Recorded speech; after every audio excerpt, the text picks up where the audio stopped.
This is the 4.3 to 4.4 test review for Math 6.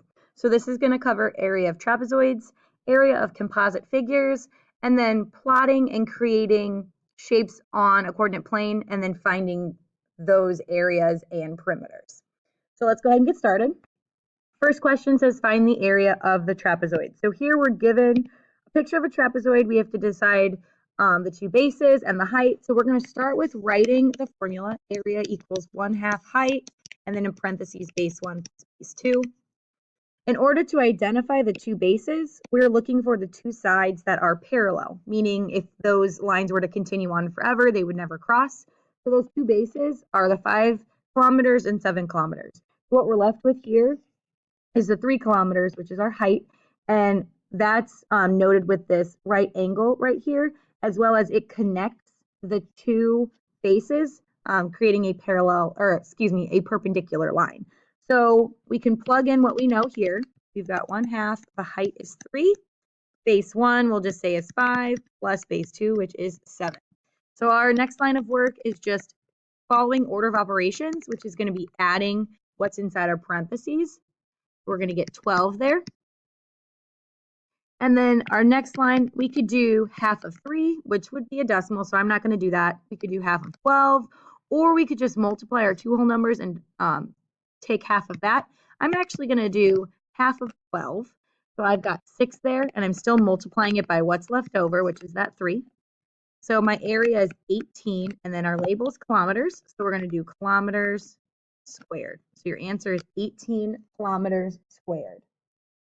Remember that you're going to start off each one of these problems with the formula for the area of a trapezoid. So our second problem, again, another trapezoid problem. So I'm going to start off by just writing the formula. A equals 1/2 times the height, and then parentheses base 1, base 2.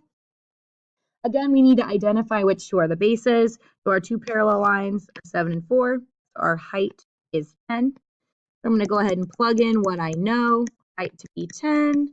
Base 1, I'm going to say 7 plus base 2, which is 4. And then I'm going to add what's in parentheses. So I've got 1/2 times 10 times 11. Here, I'm actually going to do 1/2 of 10 since that's an even number and 11's odd. I don't want to deal with a decimal if I don't have to. So 1/2 of 10 is 5. I'm going to multiply that by what's left over, which is that 11. So my answer here is 55 miles squared. Okay, so here we want to find the area of the figure. This is a composite figure, meaning we don't have one area formula for this type of shape. So we have to divide it into two shapes in order to find those separate areas and then combine them together. So what I'm going to do first is I'm going to cut this into two shapes. So I've got a triangle and then I've got a rectangle. So what I want you guys to do is pause the video, attempt to get the two areas and add them together, and then go ahead and check your work with mine.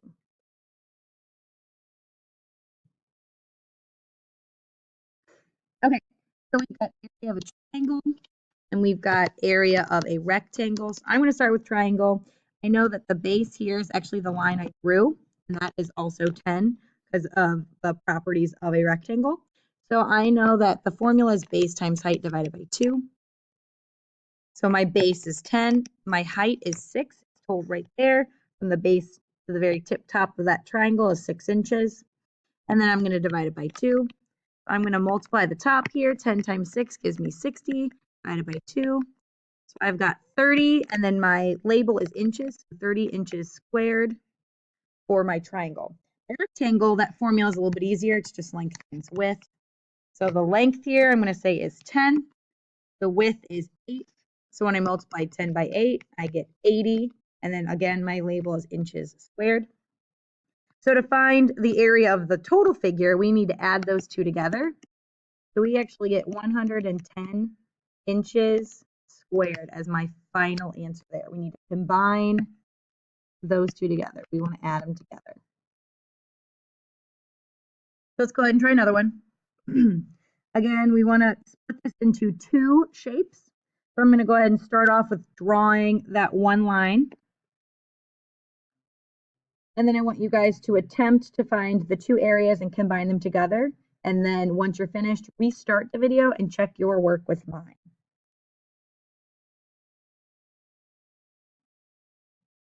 Okay, here we've got the top shape here. Since we've got the length and the width as 5, this is a square, so we know that all sides are going to be 5 there. And then our bottom shape is a trapezoid. We've got 2 bases and the height. So I'm going to start with the area of a square, and we have that formula as length times width. So with squares, all side lengths are the same. So we've got 5 multiplied by 5. So the area is going to be 25 feet squared. Our shape is a trapezoid, so I'm going to write that formula. That one's the longer one of the two that we're working with. Base 1, base 2. So we've got our 2 bases, 5 and 8, and our height is 6. I'm going to go ahead and plug in what I know. 1/2 times the height, which we said is 6. Base 1 and base 2, we've got 5 plus 8. And then we need to add what's in parentheses first.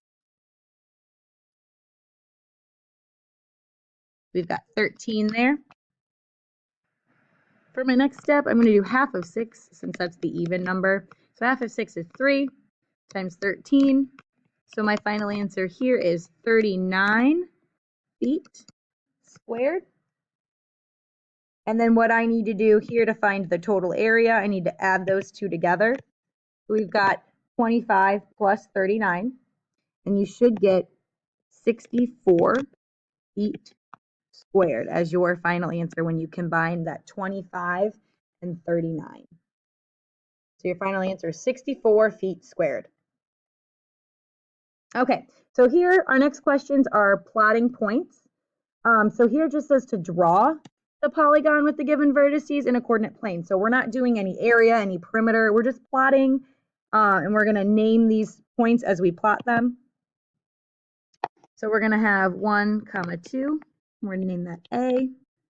3, 5 is B, and 6, 1 is C. Remember, you go on the x-axis first, then you move up on the y-axis. We want to draw this shape. I suggest you guys get some graph paper or grid paper if you need to print any out, because the next couple problems are going to be on the graph. So it'd be good to have graph paper in front of you. So this one is a triangle. Now it does not ask for area or anything, so we're just going to move on to our next problem. Here again, just draw the polygon. We're not doing any area or perimeter, so we're just going to plot what we got. So we've got 1, 2, E, 3, 6, F, 8, 6, G, and then 6, 2 is H. I'm going to connect those points together, and we have a parallelogram.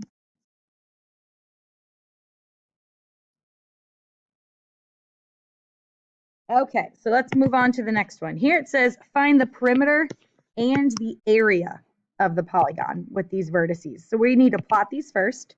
And I'm going to name them as I go. So 1, 3 is J, 1, 8 is K, 5, 8 is L, and 5, 3 is M. We want to connect those first. And then we want to look at the dimensions. So basically, how long is each side length?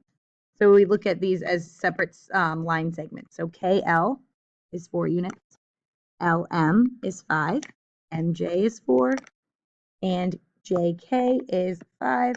So this is a rectangle.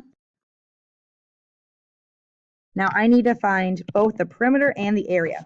So perimeter is when you add up all the side lengths here. So if we add up the 2 4s, the 2 5s, we get 18. And since we don't have a label, we're going to use the word units.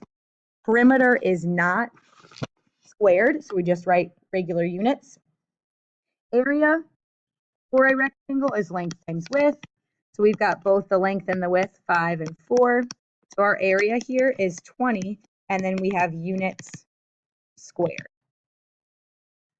So perimeter is 18 units, area is 20 units squared.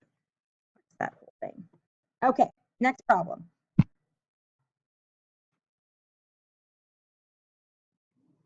Again, we're finding the perimeter and the area of the polygon. So we're going to plot what we got. 1, 2, which is P. 1, 7 is Q. 7, 7 is R. And then 7, 2 is S. I'm going to connect those together. And we're going to look at each side length separately. We've got 1, 2, 3, 4, 5, 6 there. 5 here.